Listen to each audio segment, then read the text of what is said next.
ہرقل شاہ روم نے قریش کے قافلے میں ایک آدمی بلانے کو بھیجا، اور اس وقت یہ لوگ تجارت کے لیے ملک شام گئے ہوئے تھے، اور یہ وہ زمانہ تھا جب رسول اللہ صلی اللہ علیہ وسلم نے قریش اور ابو سفیان سے ایک وقتی کیا ہوا تھا۔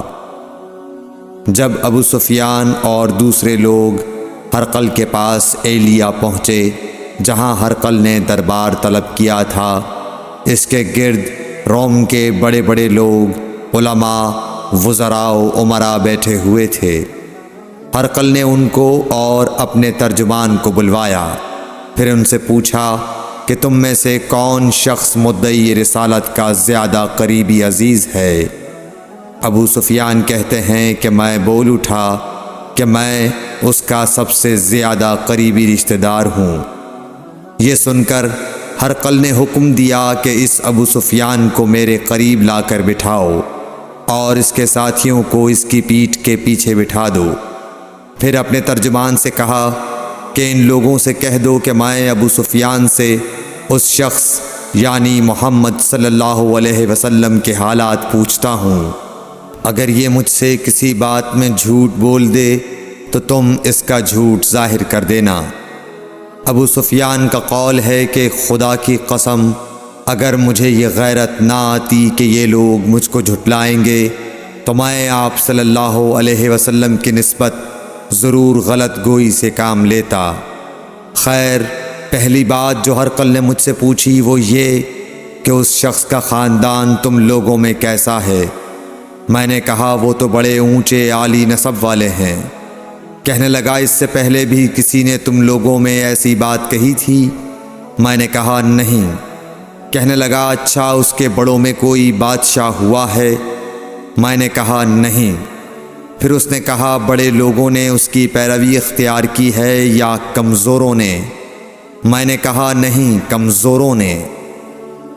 پھر کہنے لگا اس کے تابعدار روز بڑھتے جاتے ہیں یا کوئی ساتھی پھر بھی جاتا ہے؟ میں نے کہا نہیں۔ کہنے لگا کیا اپنے اس دعوی نبوت سے پہلے کبھی کسی بھی موقع پر اس نے جھوٹ بولا ہے؟ میں نے کہا نہیں، اور اب ہماری اس سے صلح کی ایک مقررہ مدت ٹھہری ہوئی ہے، معلوم نہیں وہ اس میں کیا کرنے والا ہے۔ ابو سفیان کہتے ہیں میں اس بات کے سوا اور کوئی جھوٹ اس گفتگو میں شامل نہ کر سکا۔ ہرقل نے کہا کیا تمہاری اس سے کبھی لڑائی بھی ہوئی ہے؟ ہم نے کہا کہ ہاں۔ بولا پھر تمہاری اور اس کی جنگ کا کیا حال ہوتا ہے؟ میں نے کہا لڑائی ڈول کی طرح ہے، کبھی وہ ہم سے میدان جنگ جیت لیتے ہیں اور کبھی ہم ان سے جیت لیتے ہیں۔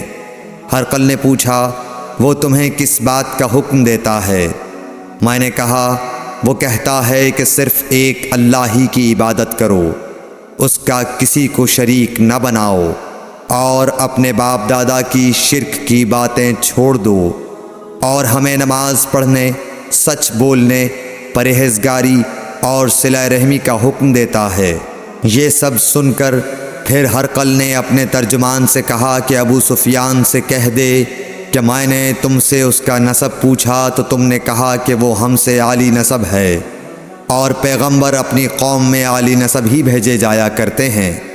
میں نے تم سے پوچھا کہ دعوی نبوت کی یہ بات تمہارے اندر اس سے پہلے کسی اور نے بھی کہی تھی؟ تو تم نے جواب دیا کہ نہیں۔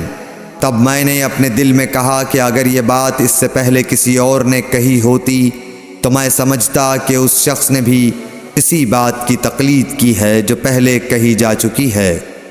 میں نے تم سے پوچھا کہ اس کے بڑوں میں کوئی بادشاہ بھی گزرا ہے؟ تو تم نے کہا کہ نہیں۔ تو میں نے دل میں کہا کہ ان کے بزرگوں میں سے کوئی بادشاہ ہوا ہوگا تو کہہ دوں گا کہ وہ شخص اس بہانے اپنے آباء و اجداد کی بادشاہت اور ان کا ملک دوبارہ حاصل کرنا چاہتا ہے۔ اور میں نے تم سے پوچھا کہ اس بات کے کہنے یعنی پیغمبری کا دعویٰ کرنے سے پہلے تم نے کبھی اس کو دروغ گوئی کا الزام لگایا ہے؟ تم نے کہا کہ نہیں۔ تو میں نے سمجھ لیا کہ جو شخص آدمیوں کے ساتھ دروغ گوئی سے بچے وہ اللہ کے بارے میں کیسے جھوٹی بات کہہ سکتا ہے۔ اور میں نے تم سے پوچھا کہ بڑے لوگ اس کے پیرو ہوتے ہیں یا کمزور آدمی؟ تم نے کہا کمزوروں نے اس کی اتباع کی ہے۔ تو دراصل یہی لوگ پیغمبروں کے متبعین ہوتے ہیں۔ اور میں نے تم سے پوچھا کہ اس کے ساتھی بڑھ رہے ہیں یا کم ہو رہے ہیں؟ تم نے کہا کہ وہ بڑھ رہے ہیں، اور ایمان کی کیفیت یہی ہوتی ہے حتیٰ کہ وہ کامل ہو جاتا ہے۔ اور میں نے تم سے پوچھا کہ آیا کوئی شخص اس کے دین سے ناخوش ہو کر مرتد بھی ہو جاتا ہے؟ تم نے کہا نہیں۔ تو ایمان کی خاصیت بھی یہی ہے، جن کے دلوں میں اس کی مسرت رچ بس جائے وہ اس سے لوٹا نہیں کرتے۔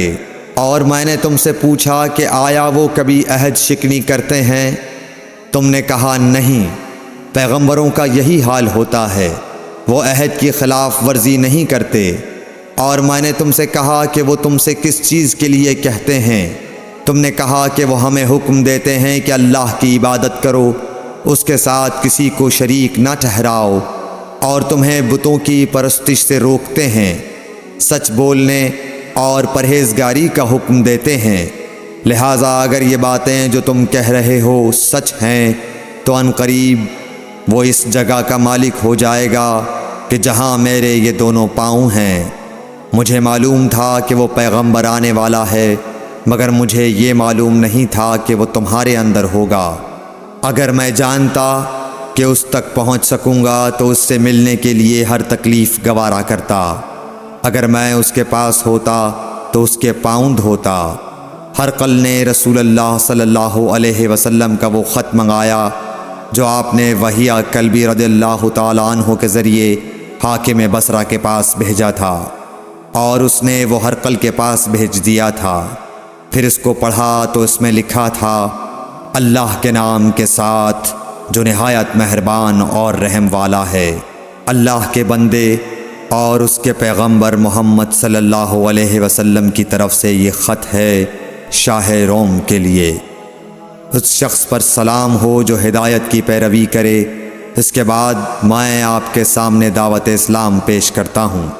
اگر آپ اسلام لے آئیں گے تو دین و دنیا میں سلامتی نصیب ہوگی، اللہ آپ کو دوہرا ثواب دے گا، اور اگر آپ میری دعوت سے روگردانی کریں گے تو آپ کی رعایا کا گناہ بھی آپ ہی پر ہوگا۔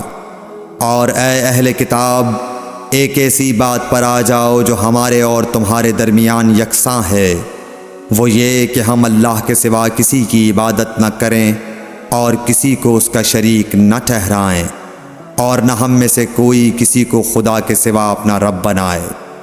پھر اگر وہ اہل کتاب اس کتاب سے منہ پھیر لیں تو مسلمانوں، تم ان سے کہہ دو کہ تم مانو یا نہ مانو، ہم ایک خدا کے اطاعت گزار ہیں۔ ابو سفیان کہتے ہیں، جب ہرقل نے جو کچھ کہنا تھا کہہ دیا اور خط پڑھ کر فارغ ہوا تو اس کے ارد گرد بہت شور و غوغا ہوا، بہت سی آوازیں اٹھیں اور ہمیں باہر نکال دیا گیا۔ تب میں نے اپنے ساتھیوں سے کہا کہ ابو کبشہ کے بیٹے حضرت صلی اللہ علیہ وسلم کا معاملہ تو بہت بڑھ گیا۔ دیکھو تو اس سے بنی اصفر روم کا بادشاہ بھی ڈرتا ہے۔ مجھے اس وقت سے اس بات کا یقین ہو گیا کہ حضور صلی اللہ علیہ وسلم ان قریب غالب ہو کر رہیں گے، حتیٰ کہ اللہ نے مجھے مسلمان کر دیا۔ راوی کا بیان ہے کہ نور ایلیا کا حاکم ہرقل کا مصاحب اور شام کے نصارہ کا لاٹ پادری بیان کرتا تھا کہ ہرقل جب ایلیا آیا ایک دن صبح کو پریشان اٹھا تو اس کے درباریوں نے دریافت کیا کہ آج ہم آپ کی حالت بدلی ہوئی پاتے ہیں، کیا وجہ ہے؟